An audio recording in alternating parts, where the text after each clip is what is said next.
reporting on the games you love by people who love to game. The MMO Reporter Network. MMO Reporter's PAX 2012 coverage is brought to you by Guild Launch. Slay more dragons with Guild Launch.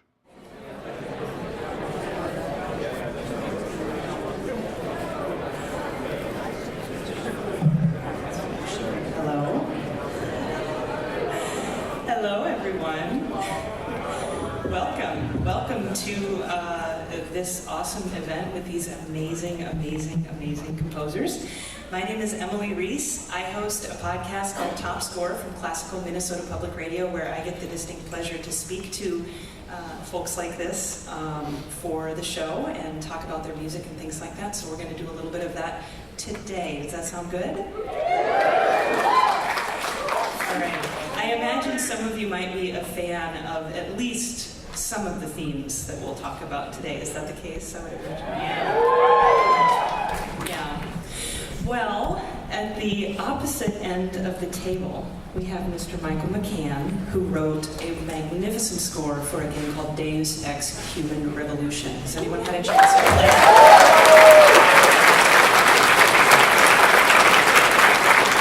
Let's take a quick peek at a little clip from Deus Ex.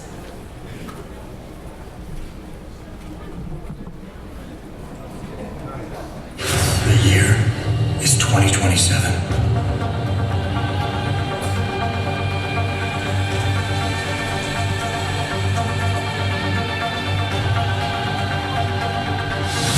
It's a time of great innovation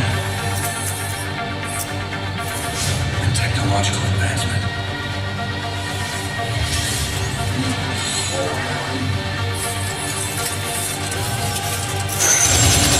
It's also a time of chaos and conspiracy.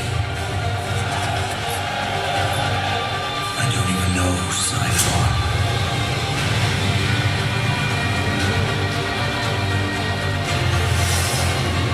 Breaking news. The riots continue on the streets of Detroit. What a great game.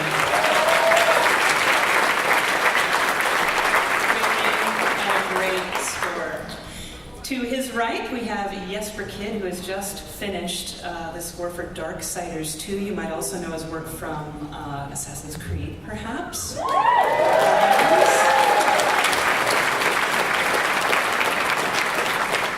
I have to say, I got this CD a couple weeks ago, and I've not been able to stop listening. This is a little clip from Darksiders 2. No video, but we'll at least get a little bit of audio from it.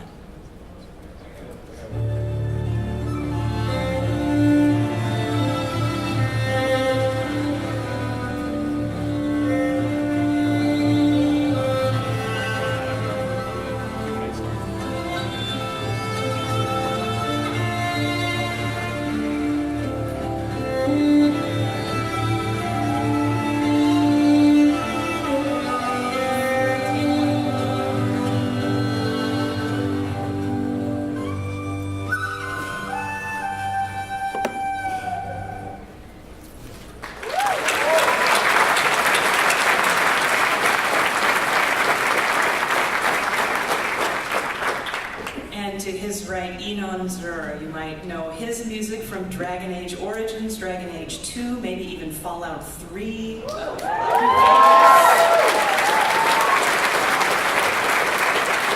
most recently he wrote a magnificent score for Lord of the Rings War in the North, but our clip is actually, yes, wonderful score. This is a little bit of Dragon Age for those who might not be familiar with Inon's music.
composer who's been on the Mass Effect team from the very start. Is that correct?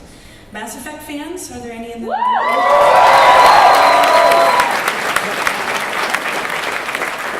I will tell you this, if you have not finished the game, just close your eyes and listen to the music because there's going to be some spoilers in the video. So just go like this and listen, all right?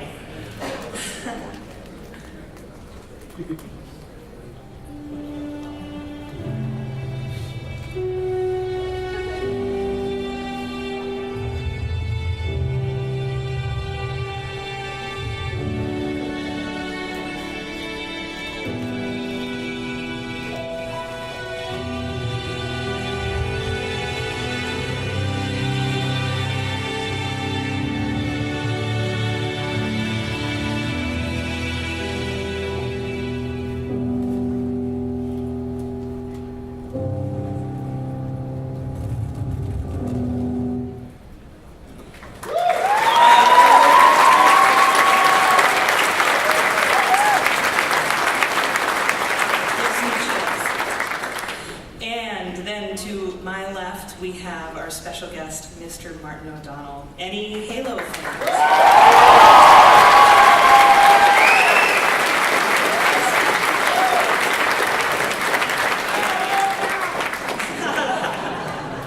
I'm sure he loves you too. Here's a little clip from Halo Reach.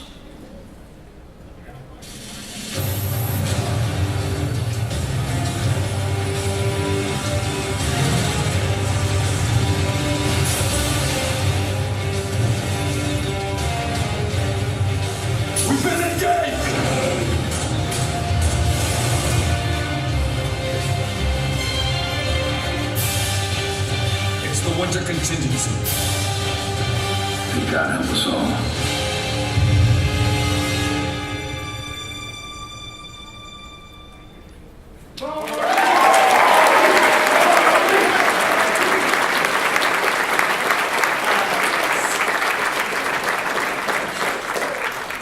So, it's my hometown.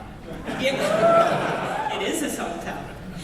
So, the very first question I'd like to ask you all is that you have had the chance to score some of the most memorable media moments we've experienced, especially in the last decade, if we include Marty the Elder here. So I'd like for you to each talk a little bit about what it's like to be a part of such a big game and a big process. Who wants to start? All right, I'm going to pick on you, Marty. You go ahead. Okay, well, yeah, 10 years is it's gone by really fast, and it was interesting for me because I got to do some jingles that sort of wormed their way into people's consciousness, but nobody knew who was the composer of jingles, so when I switched over to games were still, I mean, I don't think they were like big media blockbuster events, so I was able to sort of sneak my way in. Missed, and then I worked on Riven, and that was one of the first. And that was, known as, a lot of people were anticipating the release of Riven, but games were not a iconic blockbuster cultural event back in 12 years ago. And it's just amazing to have been able to take that journey and see it become that. And each one of these releases of each one of the franchises these guys represent, they're huge cultural events, and it's just a blast to be able to do that. Well, I can add a little bit to that.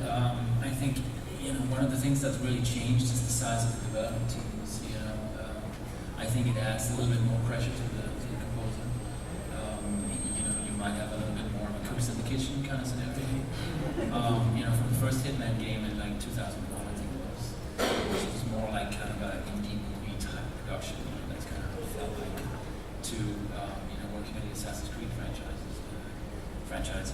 It's been to see the development and how the team has been growing. That's really one of the big differences. But I mean, we still sit. I think we all still sit in our studio. We just write all the music there, and I think it doesn't really, matter the size of the project. You're still going to sit there and write all the music. It's just like on the phone. Are people more stressed out, or are they a little bit more relaxed?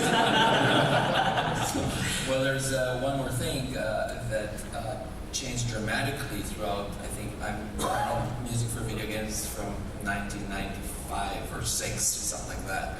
So I covered a lot of ground from Klingon Academy, Icewind Dale, and to the Fallout, and to those things. But one thing that really changed was the awareness of developers of the music, because it was so sort of like, okay, well, let's just like splat something there, it'll work, it's a needle drop, nobody will notice, let's loop, let's do this, until today, that the producers are not only involved directly with making the soundtrack, they also helping us to promote it, and to promote it in the game, and to promote it outside the game. And this is such a blessing for us. Well, and Marty, you kind of had that experience with the first Halo game, didn't you? Where you said, no, wait, let me try this. And you tried it and everybody loved it, and it kind of opened the door for having more of a actual score for a game. Well, we had, been doing some, against type kind of scores. Myth of Fallen Lord had sort of a unique score. I remember the guys saying, wow, that cello rocks. So, okay, good, they like the cello, and then there was a nice little piano thing that nobody at the studio wanted, but I said, I think the fans will like it, so let us keep it staying there. And, but when we was going to announce Halo to the world and show it at Macworld 99 with Steve Jobs, it was one of those like absolutely perfect, all things came together at the same time opportunities. And I said, okay, guys, let me actually hire a couple of singers and get some real orchestra. I mean, and at that point, the real orchestra was, I think, probably 12 strings that I bolted 50 times, and some, fake drums, and 3 other jingle singers that sang amongst. But it still was a big production for the time, and we had that great opportunity to sort of take it to the next step. Let's talk a little bit about blending synthetic and organic sounds. Michael, your score is heavily electronic, as is Jesper's and Sam's music for sure too. But Michael, talk about the kinds of organic sounds that you use to make the score for Deus Ex. Sure. I think all the scores, even when I was young, always had I used to do a lot of source recordings of just going out in the city and just recording the sounds of traffic or whatever, and then kind of embedding them in the music. Okay. And I found that when doing albums is one thing, but going into doing a soundtrack is that now you're actually in these real environments, and all this industrial sound from these locations can now become part of the music. Mm-hmm. And I think that's because I don't think I use almost primarily all electronic. So, okay. Occasionally singers and solo instruments, but a majority of it comes from that's a bad way to say it, is that the electronic sounds still come often from an organic side, mm-hmm. but they're just manipulated in a way that they become electronic by the time you're done. So, yeah. How about you, Sam?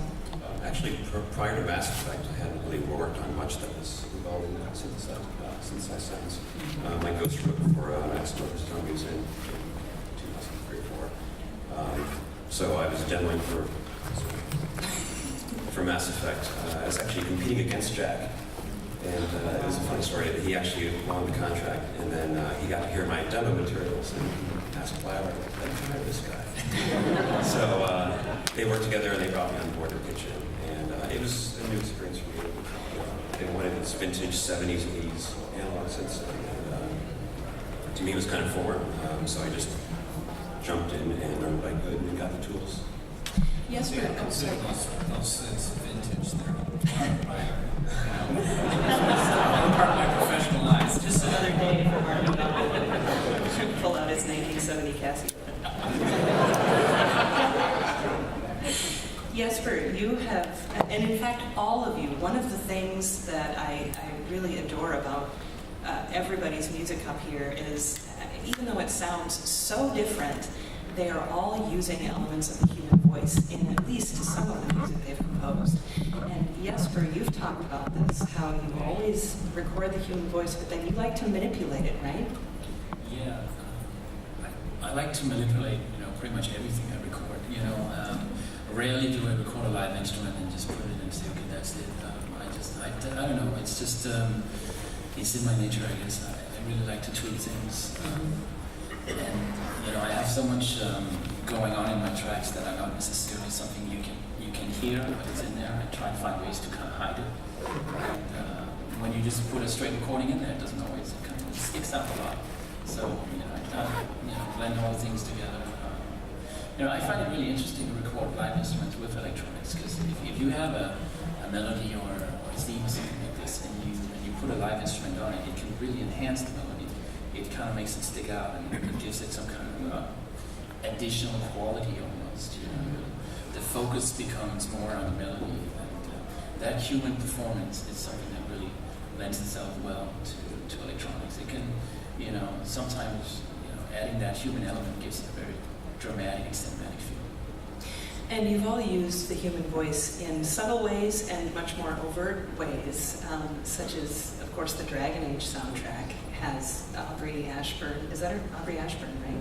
Oh man, what a beautiful voice. Talk a little bit about deciding to score that way. Well, I always thought that human voice has this personal touch that, any other instrument cannot really talk this way. And when I'm writing something, even if it's something as big as Dragon Age Origins, I really want to try to look in the eye of the gamer and to talk to his sort of like feeling.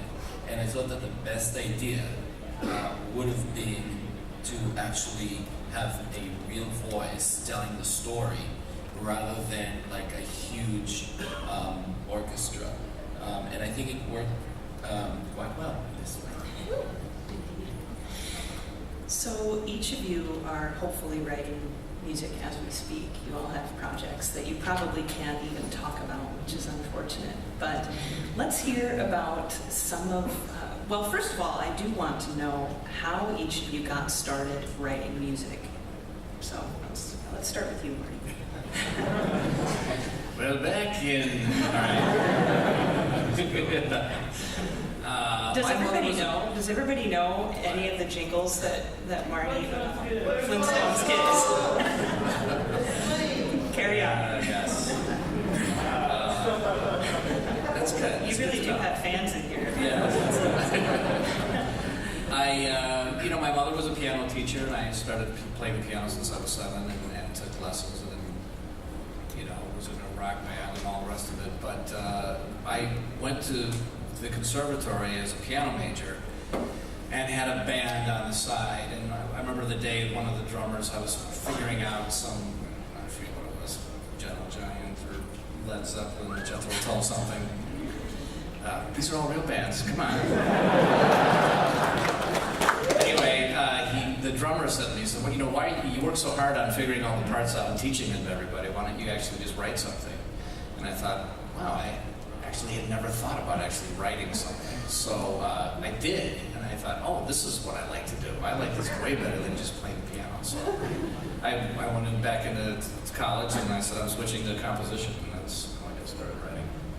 Now, Sam, you are largely self-taught, which is pretty remarkable that you write such beautiful music, and it just comes from that place that you seem to have. So how did you figure out that this is something I'm really good at? I don't know, actually. I started years ago. I was like 16 or 17 years old, and I was writing music on the computer without any kind of keyboard at all. It was a tracker on the Amiga, Commodore Amiga computer. Nice. Yeah, right, old school. And it's mod files, exactly. That was how I got my start. And I have a musical household. My dad played in bands, and so I had access to a studio. And I started moving over to keyboards and workstations and kind of composing on those, and just spending years of refining my process and learning rules of thumb and how things work. And that's pretty much it. And just a journey of several years of, you know what's out there, you know what you like, and so this point where this is kind of like paraphrasing Hourglass, where you have good taste, and so you hear your own stuff, and it's like, this is crap. But the key is to not give up and just keep striving towards it, and eventually, with enough work, you start to hear your work come to a level that matches kind of what you're used to hearing out there. It's good, and you're like, okay, this is good now. I can maybe make a look at this. At the age of about 8 or 9, back in Israel, I used to throw rocks at people. When I got pissed, and the only problem that I got pissed a lot. So my parents really had a consultation with my teacher and says like, well, we gotta do something with him. It's like, how about piano? Well, piano. All right, so they put me on the piano, and then I start throwing rocks on the piano. Eventually, it made some sound that got me intrigued. So I actually start banking on it, and eventually it becomes some kind of melody. And one of the things, I was really arrogant child, so I didn't want nobody to teach me really what to do. So when the teacher put like some notes in front of me or music and said play it, just like, no, I could write better. So I wrote better. And the second phase was film scoring was in 1985. That was a few years later. I was sitting in a tank on the Golan Heights, and I was really scared. Because there was some shooting around, it was, kind of like not a great atmosphere, 3 o'clock in the night, -10 Fahrenheit. Anyways, and then I thought to myself, well, let's just imagine this is a call, like, it's everything like a game. Okay, this sounds good, I'm relaxed. Let's try to score this game. It's even better. And that's how it all started.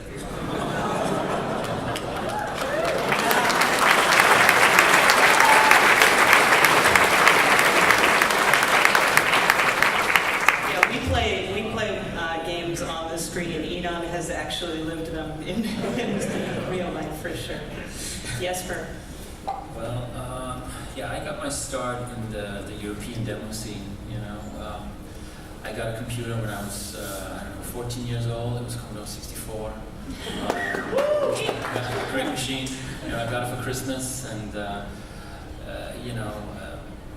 I got a hold of a music program for it, and starting doing some stuff with that. And I joined some demo crews, and they were always asking for music, and I did hundreds of tracks on the Commodore 64. And then I got an Amiga, and I became like serious part of the demo scene, which is it's this thing where somebody is programming, somebody is doing graphics, and I would always do the music. And so I was going to all these demo conferences when I was a teenager and signing T-shirts, and it was a total crazy scene. We were doing concerts, and it was just growing and growing.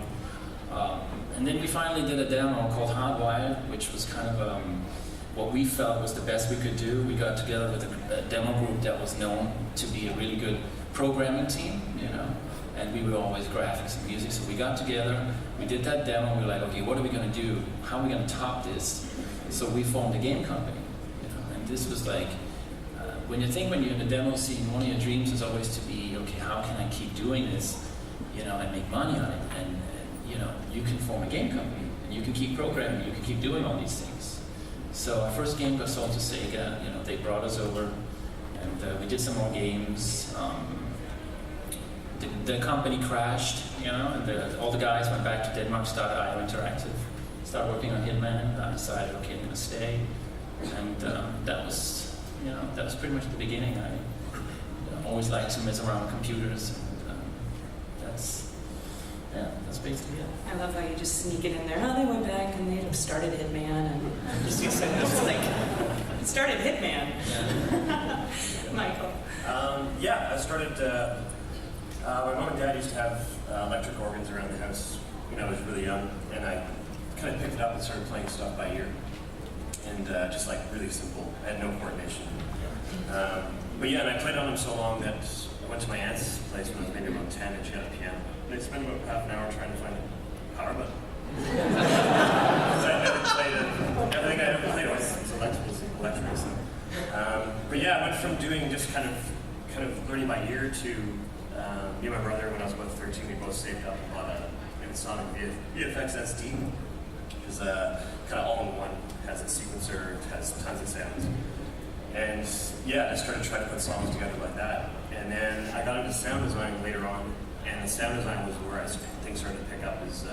We had kind of a couple of cult hits in Canada, and it was, which was great. I got to go to Sundance and different festivals, but it wasn't music; it was always sound design. So I had to kind of, after those films had done really well, I had to kind of amp my game up and switch back to music. And yeah, luckily Splinter Cell came along in 2006. I did a pitch for that, and then when I got it, and I think it was following in Tobin, so I was like, that only kind of came out for about a year because I was like, it's got to be better than anything you've done. And yeah, and that was it. You know, the VFX SD is actually the first workstation I got started on too. No kidding. Yeah. And then I moved to the TS12 next. It was like the next one up. Yeah, TS12. It's awesome. Geek was good for I had a tank.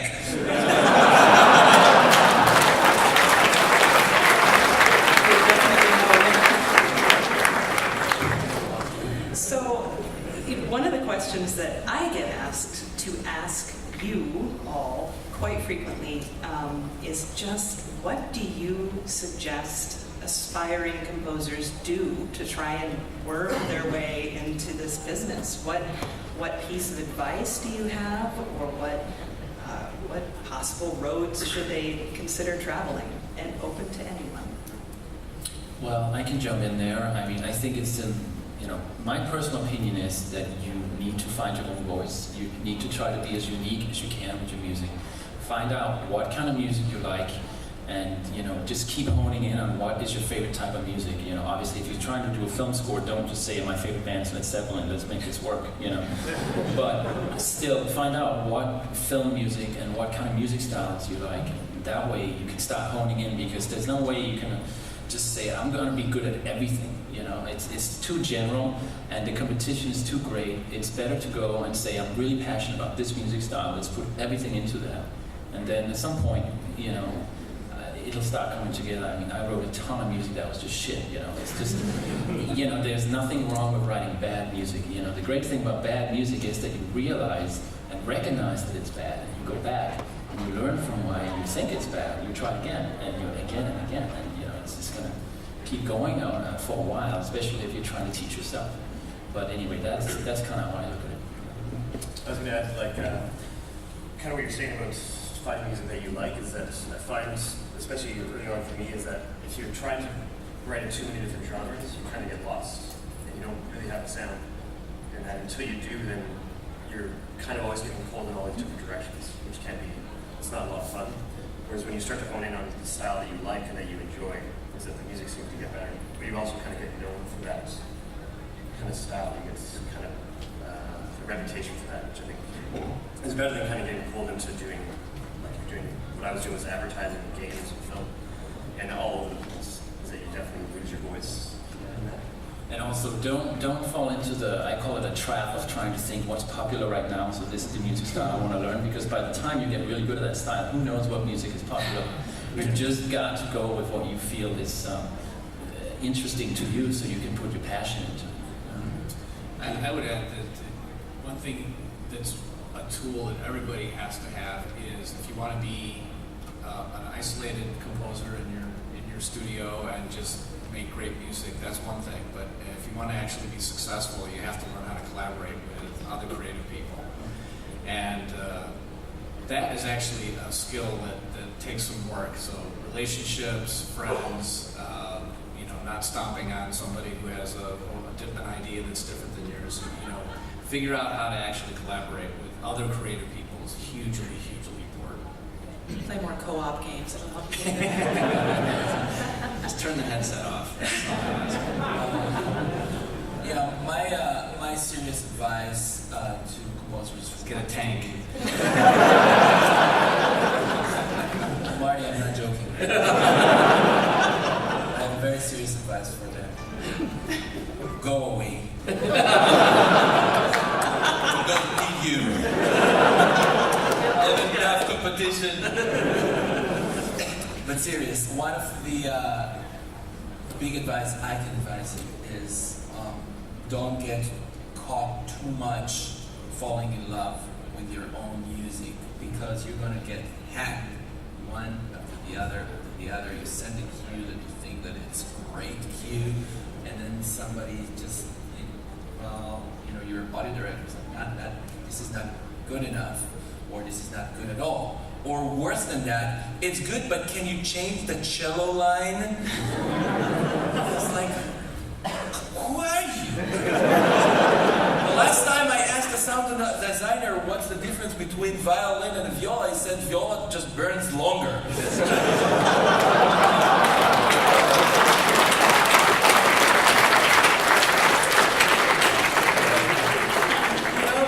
So seriously, get used to be hacked, and get used to get criticism, and get used to get fixes and refixes and redos, and accept it with love.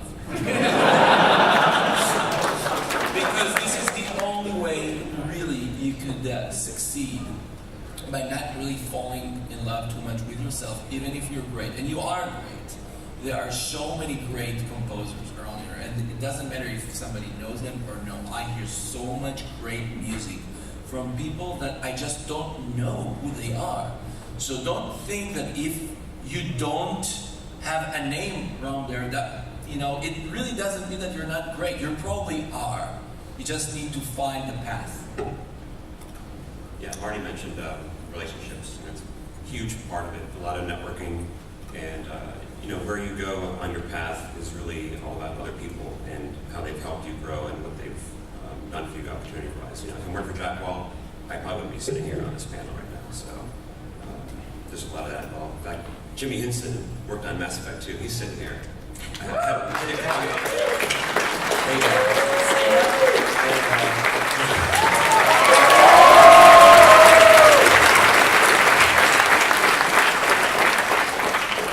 Doing remixes of Mass Effect music, and that's how Jack discovered him and picked him up for Mass Effect 2, and he pitched in and did a fantastic job. And so, yeah, it's all about relationships and who you know. And I can't remember the point I forgot. But yeah, I think attached to music, that's a really key thing. Like, you have to write it and just let it go, and don't listen to it for 10 hours and say, this is the best thing I've ever written, because next morning they'll be like, we don't like this. They just sit there and cry about it. So yeah, you have to write it and send it off and forget about it and see what happens. Yeah, there's a funny thing to add to that is, and Michael was talking about that, but it's like you never really know what cues the producer or the development team are going to respond to. You're like, okay, this is a really great cue. I like this cue. Send it off to McCann. And then maybe you have a cue and you feel like, and you send it off. Like, this is the greatest cue in the game. You just don't know. You just got to be really open-minded about these things. What is for each of you, the most surprising placement of music you've written? Like, you wrote something expecting it to be for some throwaway scene, and then all of a sudden it is the main menu theme or something. So have you each had an experience similar to that? I can add to that. All right. When Ezio's Family was written for Assassin's Creed 2, there really wasn't a place for it. It was just something that I felt was really important to write, because it's such a it's such a defining moment of Ezio the character. When his father and his brother is hanged publicly. I took that very seriously, and I wanted that to influence the rest of the score. But there really was no place for it. It was not. So we used it in the opening, but it's one of those things that I think it surprised me how that track has such a life of its own now. And it's not really in the game for more than like 30 seconds. Yeah. One of the most popular tracks for sure from that game. Who else? The most surprising placement? Yeah. Or unexpected, I guess, yeah. It's kind of hard to narrow down. I'll pick one. Uncharted Worlds, the Galaxy Map 2. That was a demo track. It was a demo track for Mass Effect. And I didn't know at the time. They gave me, this was during the demo process, and they had musical references. And one of them was, I think it's called Love on a Real Train, the Risky Business soundtrack. They wanted that multi-layered textural Tangerine Dream, and so I watched it and listened to it and cranked this demo out. And it was just, I didn't really intend for it to be in the game at all. Later on, I was like, we're going to use that in this map thing. I'm like, all right. It's a demo track, but if you want to, sure. Yeah, and it's, again, one of your most popular tracks. Yeah. I actually wrote a music for Ice Cream Truck in EverQuest. I'm serious. request by the producers that there is somehow an ice cream truck in EverQuest. I don't know if somebody played EverQuest here after I'm playing it, you know? But yeah. I'm gonna say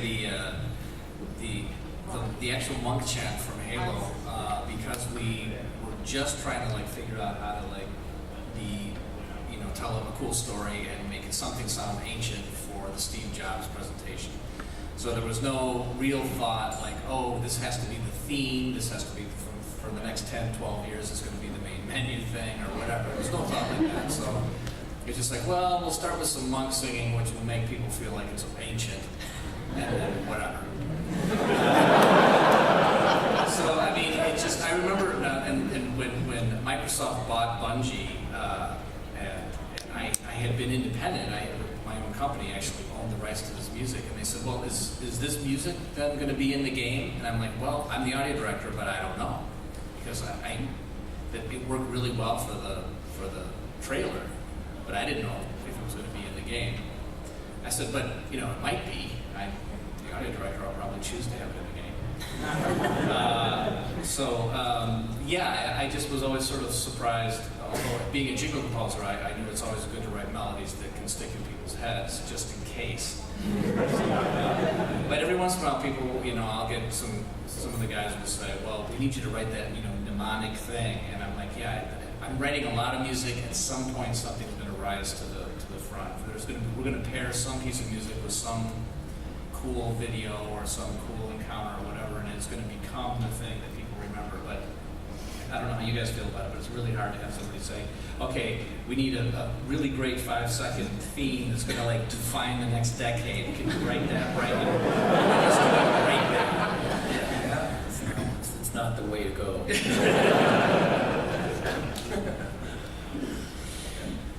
Well, who can tell me what time it is? Because we want to give you a chance to answer 11. Oh my gosh, so it's like time for the Q&A. Well, before we get to that, let me just see who can tell us what they're working on. Can any of you talk about what you're working on? Anybody? Okay, oh yes, Sampan. What you got? Yeah, so I just finished work on the Baldur's Gate Enhanced Edition. Yeah.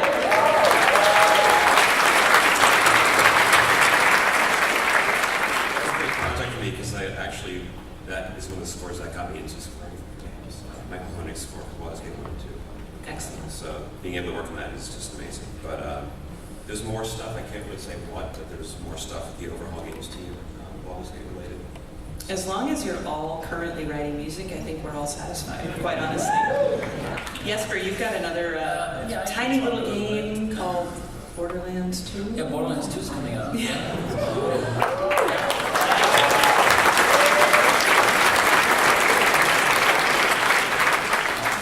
Got a game called State of Decay, which is really cool. Excellent. And also, there's a TV series that hasn't been picked up over here yet, which I did the first season for, about the heavy metal magazine, turned into a TV series, and it's live action, so it's really cool. It's called Heavy Metal Chronicles. All right. So, yeah, those are the new ones.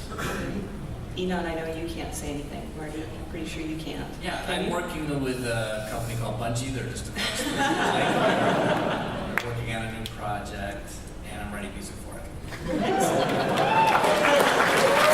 might be working with a guy who used to be in Wings.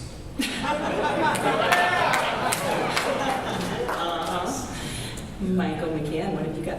I think this year I kind of dedicated to working for so many years about stopping. Is that this year was about doing a personal album. Oh, nice. Okay. Yeah, and kind of just getting back to. It's kind of relearning and kind of getting back to just my own kind of sound. Because I love working on games and soundtracks, but I think it's been a while since I've been able to just sit down and just write for myself. So I've been building up for a long time. I've been planning this for quite a while. So. Oh, good. I'm working on, I think, 4 new projects right now. Greg, can I say something about Rift? Just did. No, I mean it's advertised there. I mean Rift is is continuing, and Rift was an amazing, amazing, amazing journey for me, and I just hope to continue it much longer. Yeah, and his score for, we didn't have a clip from Lord of the Rings War in the North, but as far as orchestral music goes, because that's my geek set, comes from classical music, that's my, and of course, it doesn't matter as long as it's music, I'll give it a shot, but Inon's Lord of the Rings War in the North, fantastic orchestral writing, just absolutely magnificent, so. And each one of you, like I said, has written music that is constantly playing on my iPod or iTunes or something. So just a magnificent job, and what an honor to have you all sitting here and get a chance to speak to you all. So I think we can open the floor up for some questions now. Is that correct? Oh, look, we got one going right now. Yeah, and Emily, your Minnesota Public Radio Top Score podcast, I'm not giving it advertising for it, but it's like, it is great, and I love listening to all these guys get interviewed. You're probably the best interviewer that I've ever had, so. Thank you.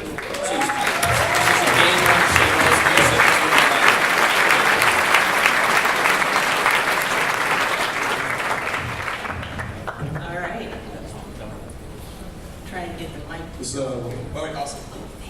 Sandy, I have a question for you. But first, I gotta say, I loved your work on Red Orchestra 2. Oh, thanks. Really well done. Thank you. Yes, Valerie, it was awesome. Great, yeah. But anyway, what are your top three video game soundtracks? Oh man, that's a tough one. I have to say recently, because it was a long list. Skyrim is still one of the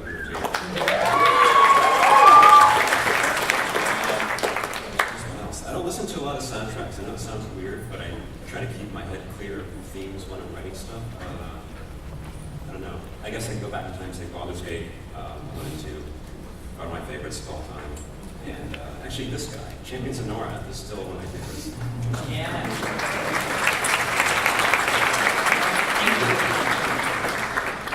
So actually a little related to that question. So you all have written a lot of music, you all listen to a lot of music. How often are you either afraid or does it happen that you're working on some particular cue that you write this particular melody, it's like it's perfect, that's, oh crap, I heard that like 2 weeks ago, the Starbucks or something like that. How often does it happen? It happens all the time. Really. And all you have to do is change one note.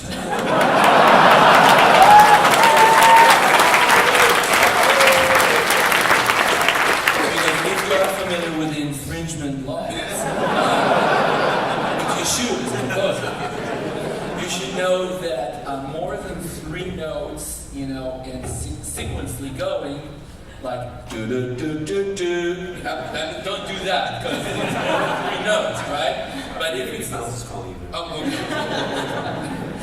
anyways, yeah, it happens all the time, and we are influenced, and we are not living in a void or in an empty space. We are listening, and don't be afraid to allow yourself to be influenced, and this thing happens, so it's natural.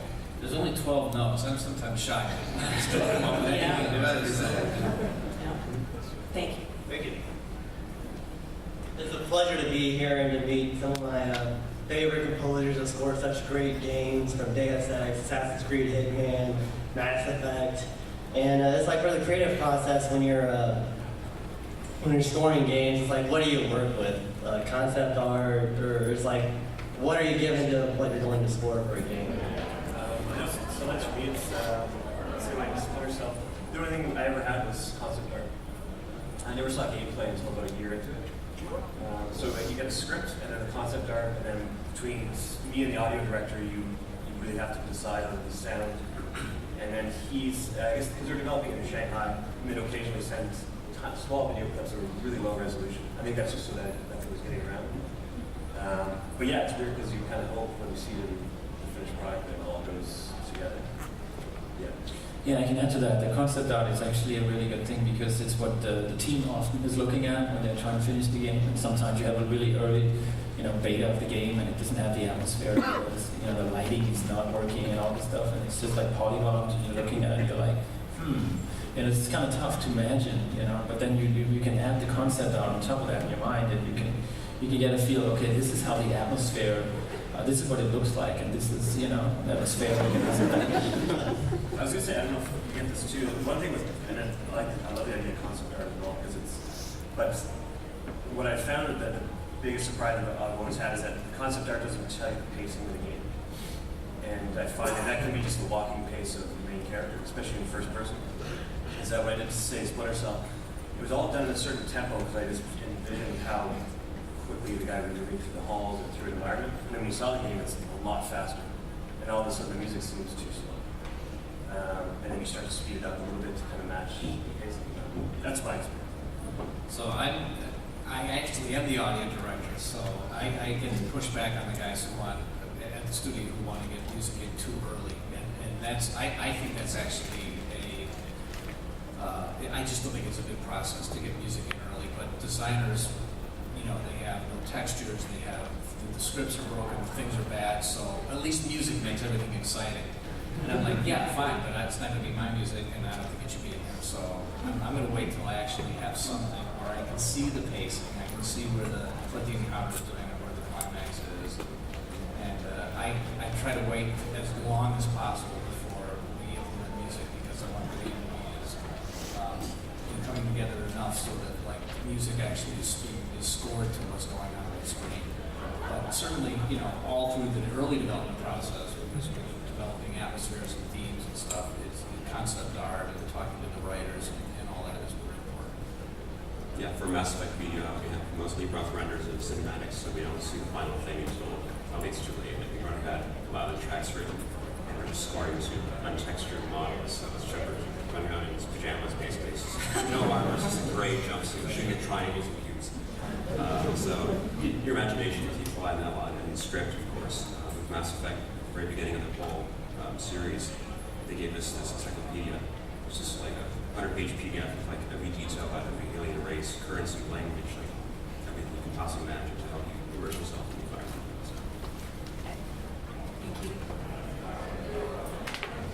My question is, how does it differ writing a piece for a cinematic or another tightly timed piece of content as opposed to looping background tracks?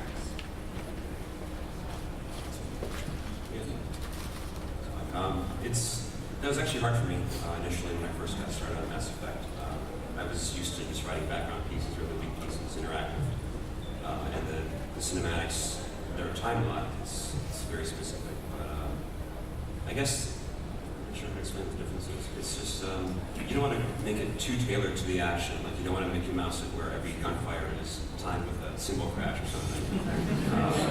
But there's an emotional flow that you have to pay attention to when scoring the cinematic. And it's something a bit different, whereas the background, the ambient tracks are more about the feel of the level. Like that's where you have to soak in the concept art and what does this level feel like, what's the mood, and you just have this freeform piece that you write. You know, and there's a lot of information out there to learn from the whole film scoring thing. You know, and the cinematics is very close to a film scoring scenario. And so, yeah, there's not a lot of information about how to score a video game, but certainly how to score a film, tons of information. So that's something that can definitely be learned and studied. As far as scoring the game, that's almost like something we kind of have to learn a lot of that ourselves. Thank you. Thank you. We have 10 minutes, so let's just, you know. I was wondering if there was a specific time frame or geographic location or just theme in general you would like to see explored in a video game so that you could potentially have the chance to write music to it. Or if there was like a video game you saw after the fact and thought, man, that would have been, you know, really fun to write for. Yeah, I actually have to chime in on that one. Watch Dogs. I'm actually from Chicago, and I saw it, and I was like, well, it's too late for that one, I guess. That would have been really amazing if I had a chance to spend it with Watch Dogs. Yeah, when I played the game Eco, I just, anyway, I love that game. I would love to have had a chance to score it. And although I love the score of the game, so great. Yeah, I think between the three games I've done is that I think I've covered every area of the world except for India and the Middle East. And Last Temptation of Christ, Peter Gabriel's score is probably my favorite of all time. And I've always wanted to write for that area of the world? It's never come up. It's everyone's mind so far. Yeah. Thank you. I just had a quick question concerning the beginnings of the game, specifically Darksiders and Deus Ex, because the opening scenes of Darksiders 2 and Deus Ex, the musical score was very effective in completely drawing the player in. Like the very opening scene of Darksiders 2, for instance, completely won. It was largely because of the music. Same with Deus Ex, defining the entire setting. And did you guys go into that specifically with the intent of having something grandiose that really catches the player right from the get-go, or is that just kind of a happenstance of making the music? I mean, yeah, it's kind of like, Marty was saying, it's hard to sit down and say, okay, we need the defining moment of the game. Can you just write that? It's a lot easier when you write away at the score. I don't really, it's not the easiest thing to start off with, the most important track in the game. I find it easier to write the score. When the score is done, and Marty touches this too, then we take a look at what we have. And if there's anything that touches us, something that we think, okay, this is something that really captures this moment, then you can write a new version of it, or write a new version of that theme, or maybe come up with something along those lines. And that's how the Darksiders opening happened. It's using the Magus theme in there to really draw you in, and then the Magus themes come back as you play the game, and you recognize the themes. I think it's kind of a good way to tell a story. Just out of curiosity, was that the Maker's theme in the very first opening scene with the Grandfather and all that?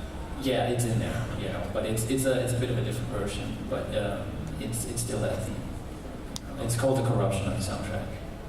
So I'm sorry, I call it the Magus theme because that's what we've been talking about, but the final track names are a little bit different. So yes, the soundtrack is called the Corruption. I think I call it Spooky 1. Good catch. Thank you very much. We have time for one or two more, probably two more, and then we'll be able to talk to them after I have a raffle. So just if you don't get a chance to ask your question now, don't worry, they'll be outside and we can so you can have a chance to talk. Go ahead. Hi, this is mainly for Jesper, but anyone else who has a similar experience can kind of jump into. But you've been very involved with Hitman and Assassin's Creed, since its inception, pretty much, right? Both the franchises have new installments coming out with different composers, and I was kind of wondering what goes through your head when you play the games, or if you see trailers, gameplay stuff. Is it kind of like seeing an ex-girlfriend on the street, a new guy, and is sad, or you kind of freeing? Well, I mean, I'm proud of the music I've done for Hitman, and I think since I did the first 4 Hitman games, and now the 5th one is coming out, I think I can say without, that I've, established the music style for the first 4 games. So, I'm proud of that. And also with Assassin's Creed, I did 4 Assassin's Creed and established what is the sound of Assassin's Creed. Well, that's the 4 scores I've done so far. So that's how I look at it. And, I'm busy with other projects. I put everything I got into every project. So I just I live where, I live with the project I'm currently doing. So I don't really look back. Yeah, I have no idea what that feels like. Thank you. All right, last question now, and then it's okay, we'll be able to talk out in the deal. So Sam and Inon, you talked about the idea or the ability to emotionally push away music when you're finished, but the process is still a very emotional mental exercise. How do you know when you're ready to push? How do you know when you're finished at that time and it's time to just let go? And you know what? Actually, you never really know. It's just that time of the day, and it's 5 o'clock, and you gotta start getting to ready dinner and everything. I mean, you know what? This is actually, as a composer, you need to feel really when is this time to stop. You can always finesse and do it this or maybe change, but at some point you're totally losing the main raw source of where this music came from. And for example, I remember in Fallout 3, for example, when I wrote stuff, there was points that I just threw stuff, splattered stuff on the keyboard, really, and throwing things in and trying to feel really the raw emotions of the game. And after it, I found so many imperfect points and like even bad points. I didn't want to change it because it really hurts the whole flow. You gotta know when to tell yourself to stop. And the more music you write, the more you will get experience with that. Set a time frame, whether it's 3 days or 5 days, and say, okay, that's all I'm going to spend on that track. I'm going to start another track, and then I'm just going to another track. And just keep going, and at some point, experience will kick in, and it will tell you kind of, okay, I think this track is done.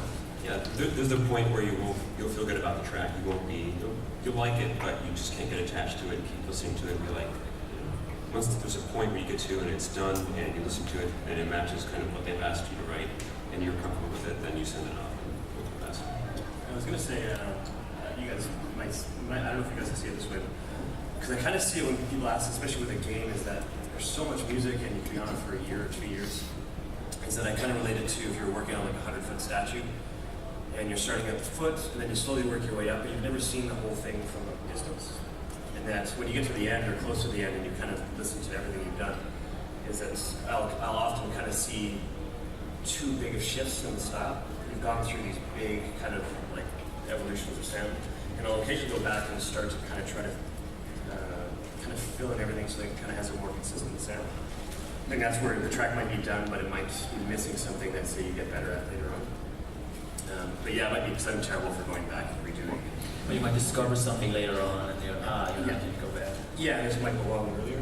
Yeah. All right, we have to cut it off there because we have a CD giveaway to do, and then we've got to get the heck out of here. So I'm in the process of drawing 10 tickets. We have 10 CDs to give away.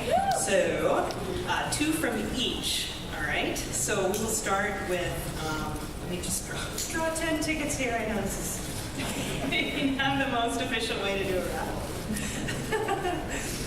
Okay, so for a copy of Deus Ex Human Revolution, highly recommended. 460425. 425. Who's got 460425? All right, come on up, get your copy. Yay!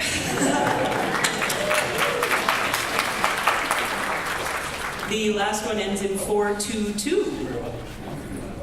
460422. Come up and get your copy of Deus Ex. For a copy of Darksiders 2, here we go. 611 is the last 3 numbers of that ticket. 611. Anybody got 611? Ha! They wish they hadn't left early. Oh.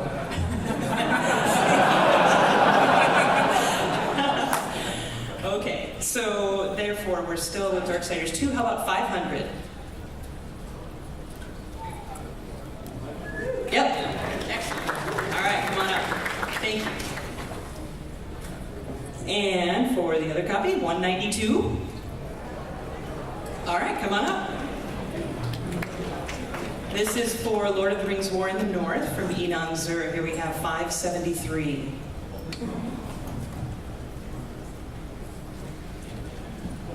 All right, nobody for 573? Oh, there you are. And 511 can make their way up for a copy of Lord of the Rings War in the North from Inon as well. 511. All right. And this is for Mass Effect 3. Oh, one, my bad. Mass Effect numero uno. 463. Yes! And 425. 425. Do we have a 425 in the house? All right, how about a 422 in the house? Oh, I called 420. All right, well, 463 anyway. This is 590. 590? All right, thank you. And for a couple copies of Halo, well, you only get one, Halo Reach, 364.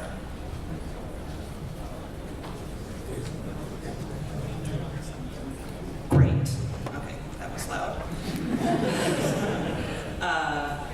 What number did I just shout? 616. No, really? Nobody wants your music, Mark. No. 319. There's 319 right there. And 302. 302? All right, there we go. We've got a table back there for signing and the like. And outside. Say again? Outside to the left. Outside to the left. And thank you all so much for coming.